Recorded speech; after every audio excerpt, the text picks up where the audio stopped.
ChatGPT Plus is free for college students through May. Here's the thing. You've got a lot to do between now and then. Studying for finals, writing papers, trying to keep your life on track, and ChatGPT can help with all of it. It can quiz you for your econ exam, make a study guide from your French notes, plan out your meals and study breaks. It can get really specific on how you like to learn. It can even help you come up with ways to stop procrastinating. So from now until summer break, take advantage of all the ways ChatGPT can make your life easier. Restrictions apply. It's The Other Side of Midnight with Frank Morano.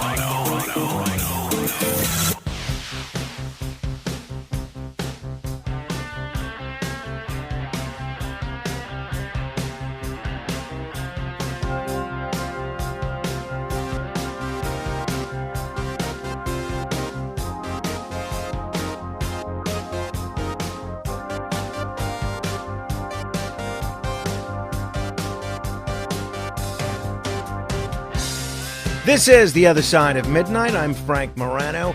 One of the things that I've always taken a great deal of pride in as a person and as a talk show host is having a good memory. Not a great memory, certainly not a photographic memory. I couldn't tell you who the starting right fielder was for the 1952 National League All-Stars or anything like that, but I tend to remember the things that people tell me. And I think it's been a great advantage and a great source of comfort. When I'm by myself, I can just look back at a lot of these memories, a lot of these adventures that I've had over the years and think about them. I don't need to be entertained with a book or a television set or a radio or anything like that. And because of that, one of my greatest has been dementia. And I have no reason to think that I will have dementia, not much of a family history of dementia as far as I can tell. But it's something that I would be just terrified about. And that's why this new book by Dr. Richard Restak, who is not only a world-renowned memory expert and a neurologist and a neuropsychiatrist, and really one of the world's leading experts on memory, his new book caught my attention. How to Prevent Dementia, Understanding and Managing Cognitive Decline. Dr. Restak, it's great to have you on the program. Thanks for joining me. Thanks for inviting me. So how much of, when we talk about dementia or Alzheimer's or anything like that, how much of this is totally beyond our control, predetermined by our genes and our family history?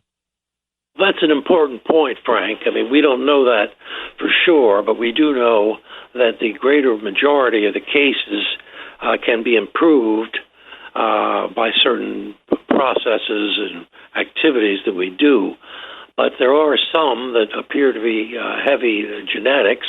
You went into that in the introduction. There was nobody in your family with it, which is great. The other thing you put in the introduction, which is very important, is memory. I have never encountered anyone with dementia or even going into a dementia with a normal memory. So I interpret that to mean that if you work up your memory and continue to strengthen it, in fact, I wrote a previous book called The Complete Guide to Memory, you can use these methods to stop or slow up and hopefully prevent dementia.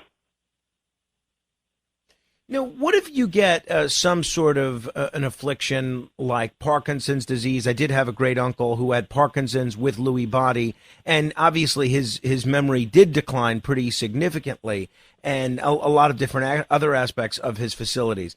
Is there anything that you can do in that circumstance? Well, first of all, years ago, it was thought that Parkinson's disease was only that of movement. So it gave you a tremor and it slowed up your movement and all that. And James Parkinson, who talked about it and named it in the 19th century, said that the higher order functions of the brain were spared. Well, as time went on, we noted that that was not true, that people with Parkinson's disease do, in fact, begin to have cognitive changes. And, of course, that was the problem about the Robin Williams situation. Mm-hmm. He started off with Lewy body problems, but it was thought to be, or hoped that it was going to be, Parkinson's. But as that went on, it was Lewy body dementia. So the other thing that we have to keep in mind is that some of these diagnoses that we have are really descriptive. They're clinical descriptions of what people look like in the advanced stages of certain illnesses, where moving away from that now. We're moving away into the area of diagnosing people on the basis of certain chemicals that may be in their blood or spinal fluid or even urine, and extrapolating from that the likelihood, first of all, that somebody has dementia, and then the scary part, trying to estimate whether someone is going to get this in the next 20 years or so. I say scary because there's no real treatment for these diseases. You mentioned one that there is some treatment. That's Parkinson's, but that's unusual, and the treatment is limited. It still progresses. So these are the things that we're facing now. There's just sort of like a paradigm change where we're looking at degenerative brain disease as something that perhaps we can understand better and take efforts to prevent it. I know in your book you deal with a lot of different types of dementia, and it would be, it would be short-sighted to treat all dementia as if it's the same thing. And I'm not trying to do away with that distinction. But to me, the most interesting aspects of your book are what you get into a bit later and what has been heavily written about in the news articles and the reviews about your book in terms of the tips that people can utilize in order to stave off cognitive decline and dementia. Obviously, we want people to check out the book, How to Prevent Dementia, but give us a couple. What are some tips that might help? Well, the most important one I've already mentioned is about memory. Work on your memory every day, and I give specific ways of doing that. There's different kinds of memory, and what is most important is to remember those things that are in episodic memory. Episodic means it occurred at a certain time and place. So think of it as an episode in a story or something. To remember that, because as you know, people who have amnesia don't remember events that occurred. So practicing memory exercises. Now, let me give you one that I find the most useful, and that is to come up with 10 places that you see on a regular basis.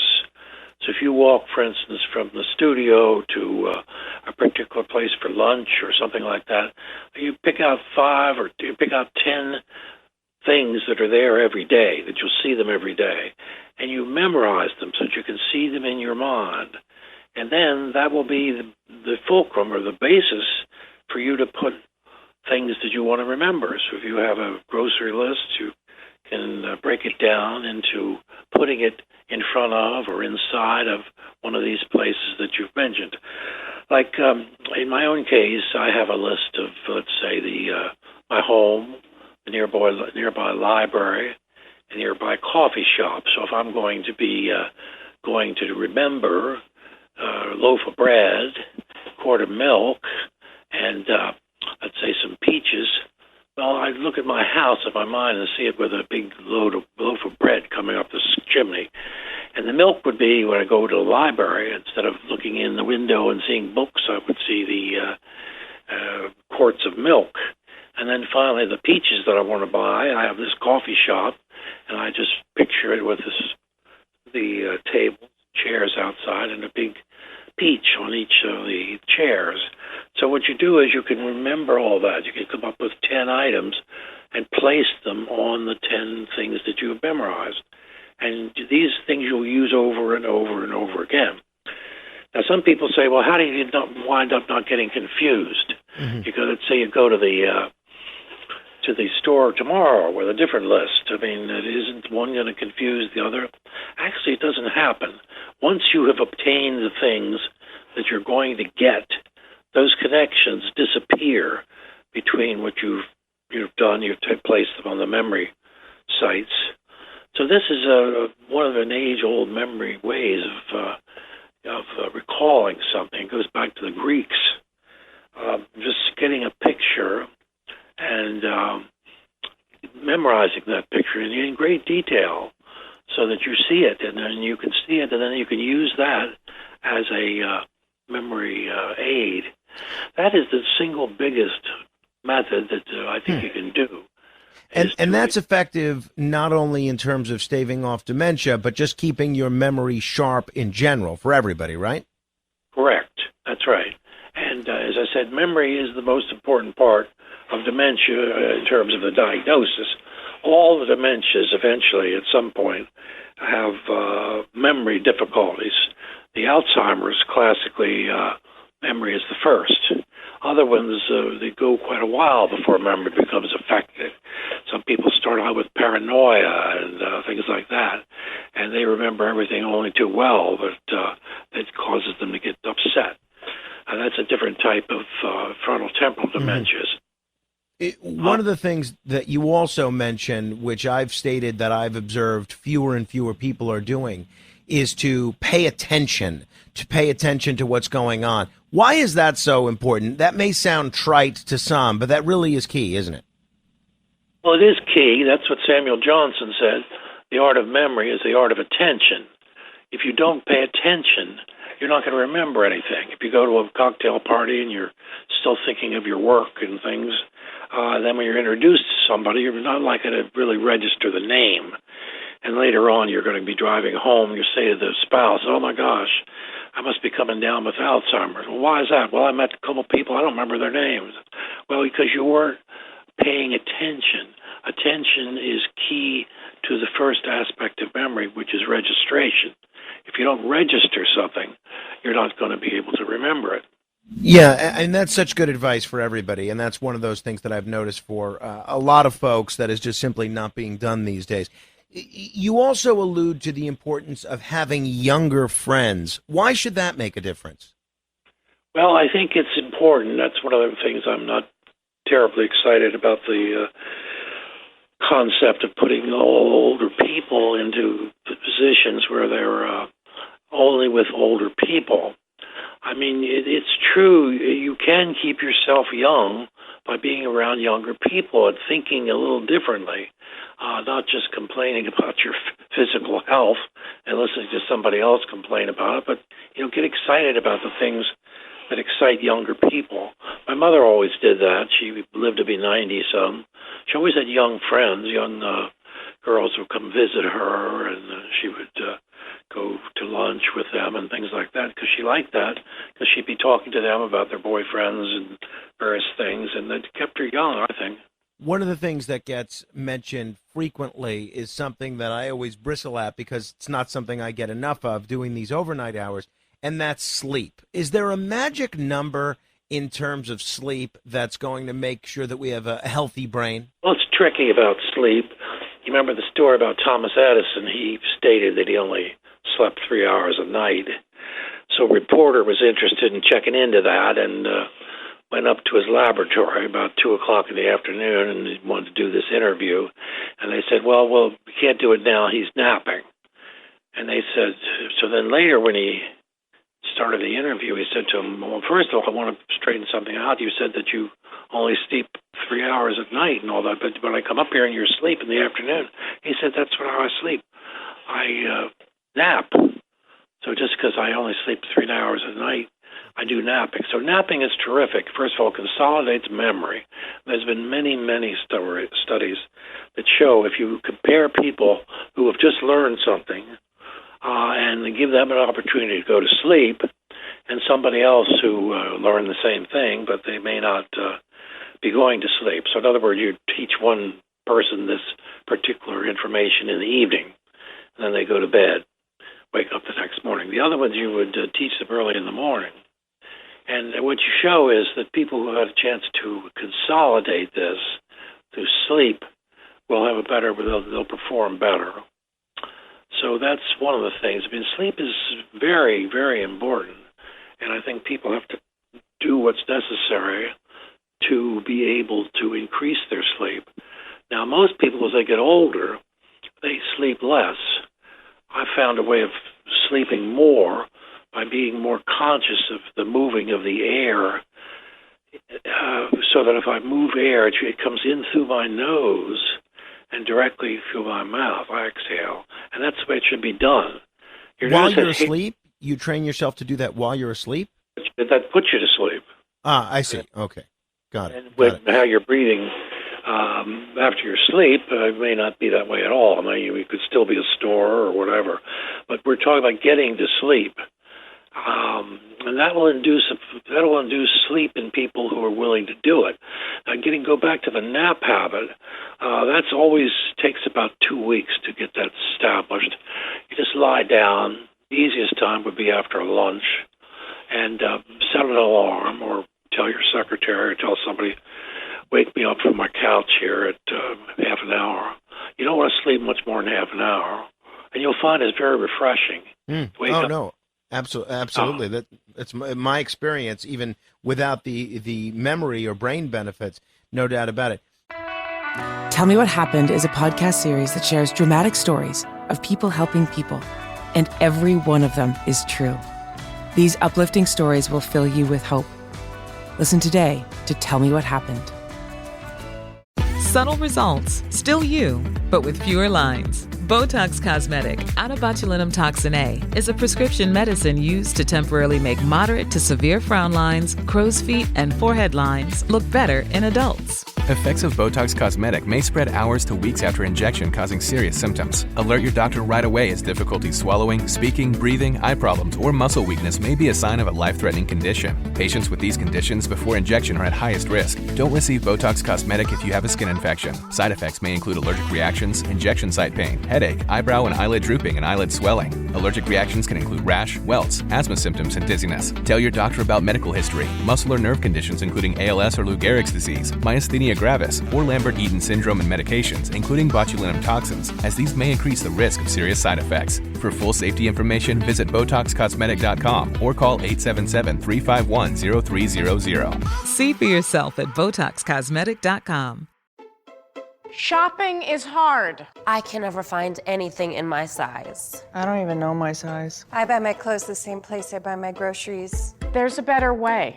Make it easy with Stitch Fix. Just share your size, style, budget, and done. Your personal stylist sends pieces picked just for you. That was easy.